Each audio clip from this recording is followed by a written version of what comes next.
Greetings viewers, Eric the Car Guy here, also known as ETCG1 on this here channel.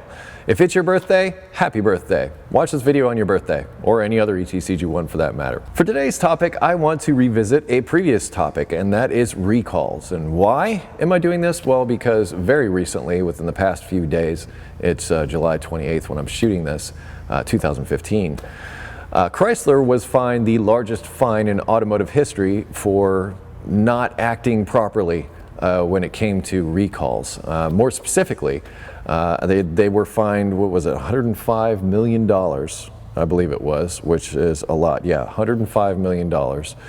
Also, they have agreed to some really stringent oversight for the next 4 years on their vehicle production to make sure that they do things properly. The reason for this is because there were fuel tanks that would rupture in collisions on Jeep Grand Cherokees and Jeep Liberties.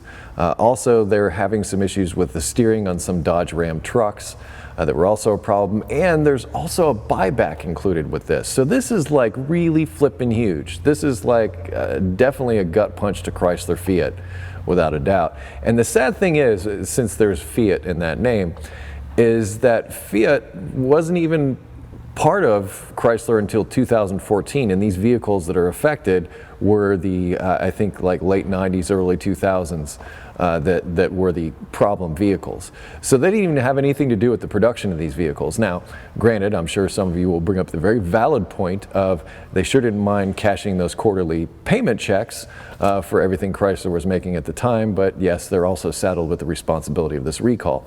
So what's significant about this and the problem with this, and I'll put links in the description to stuff and where I got some of this information so that you can further study this whole thing that we're talking about today. But here's the reason why Chrysler is getting such a big, like I say, gut punch.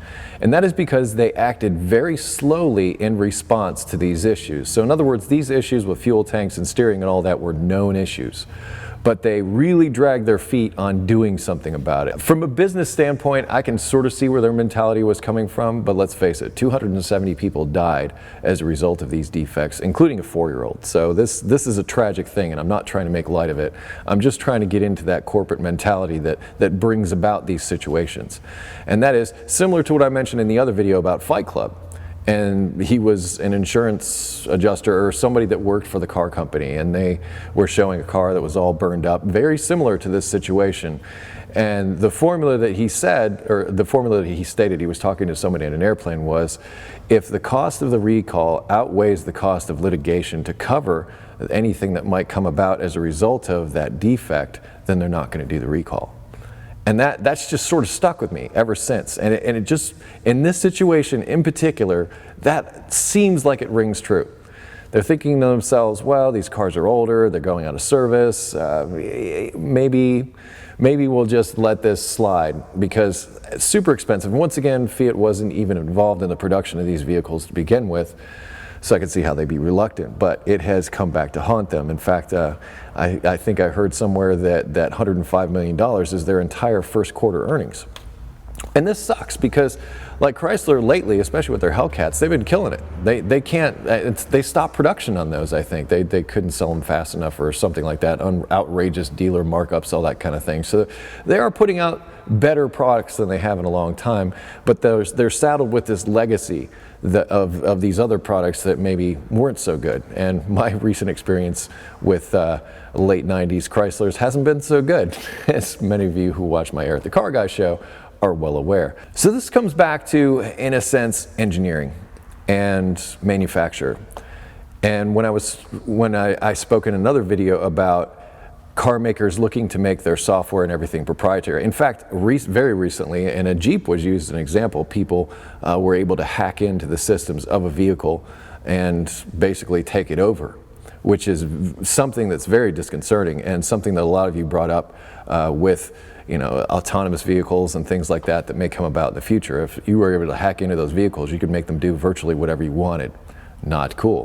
Whereas with the old school mechanical stuff, like what's behind me, there's no way that's going to happen. Virtually no electronic whatsoever in these older vehicles, so they aren't subject to those kind of hacking that could happen that's out there now. So going back to the point that I'm trying to make, manufacturers are cradle to grave responsible for the products that they put out, especially when there's deaths involved. Come on, I mean, Chrysler, you were bad on this one. Bad Chrysler, bad. But I could see the manufacturer's point when they come about and say, okay, we're going to start making our stuff proprietary so that we can protect ourselves against these types of things from happening. Now, they're also putting themselves on the hook at the same time, because they're saying we're the only ones who can touch it, we're the only ones responsible, whatever. Outside of that, they don't want somebody from the aftermarket coming in and altering their systems, because I think they're super afraid of things like what happened to Chrysler here happening to them. And that's what I think a lot of this is stemming from, and this push to get more things under the control of the manufacturer. Now, we all agree, including myself, and I'm just trying to make the point of the manufacturers here. I want to be able to modify my vehicle. If I go out and buy a vehicle, I want it to be mine. Also, if there's a defect with that vehicle, something that's going to affect the safety of myself and especially my family, that manufacturer should definitely do something about that. In fact, the COTA airbags, remember those? I just got a recall notice for my Element. And in fact, a lot of people I think have recently gotten notices like this. I just, in fact, today put out a social media post about, have you ever had a recall on a vehicle? And I'm seeing lots of responses, lots of people saying yes, absolutely. Some people don't bother taking them in if they're not safety-related concerns. Interestingly enough, but that being said, manufacturers need to take care of their biz, their products, after they leave. Chrysler did a very bad thing, and pretty much it was ignoring an existing problem that they just sort of dragged on and on and on, and they will pay the price for many years to come. We'll see what happens with Chrysler going forward. This is obviously going to affect their bottom line, and as I've said in other videos, as far as manufacturing is concerned, it's the bottom line that dictates design, I think, more than anything else. So when engineers say, we should use these materials to do this, and somebody from marketing comes in and says, you know what, we can do the same thing with this material, which is so much cheaper, or buy from this vendor, which will do it so much cheaper, and it turns out that vendor, you know, is making airbags or had an issue during a production run of airbags, and next thing you know, you're recalling a bunch of stuff. It's a slippery slope, especially the more complex systems go into vehicles these days. I think the more problems are going to come up, and I'm not seeing any of those systems going away. But it will be interesting to see how things go going forward. So, your experience with recalls. What do you think of this Chrysler recall? What do you think of the fines and things that have been levied against them? Do you think they're fair? What are your experiences with recalls?